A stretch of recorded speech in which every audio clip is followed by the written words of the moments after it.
ایک دفعہ کا ذکر ہے کہ ایک چھوٹے سے گاؤں میں ایک پرانے درخت کے نیچے ایک بزرگ رہا کرتے تھے۔ وہ روزانہ درخت کے نیچے پرندوں کو دانہ ڈالتے۔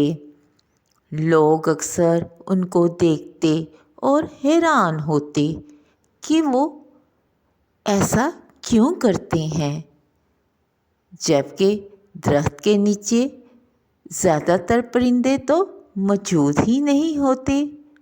ایک دن ایک نوجوان لڑکا ان کے پاس آیا اور پوچھا، آپ روزانہ دانہ کیوں ڈالتے ہیں؟ یہاں زیادہ پرندے نہیں آتے، پھر بھی آپ کیوں اتنی محنت کرتے ہیں؟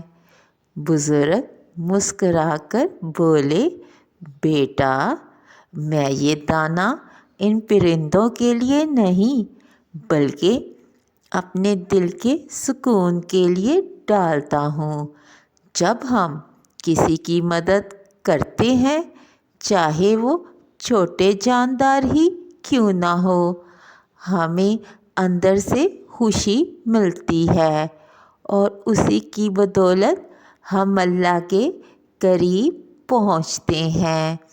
لڑکا سوچ میں پڑ گیا اور اس نے فیصلہ کیا کہ وہ بھی پرندوں کے لیے دانہ ڈالا کرے گا، تاکہ صرف وہ سکون حاصل کرے بلکہ اس کے دل میں رحم اور محبت بھی بڑھے۔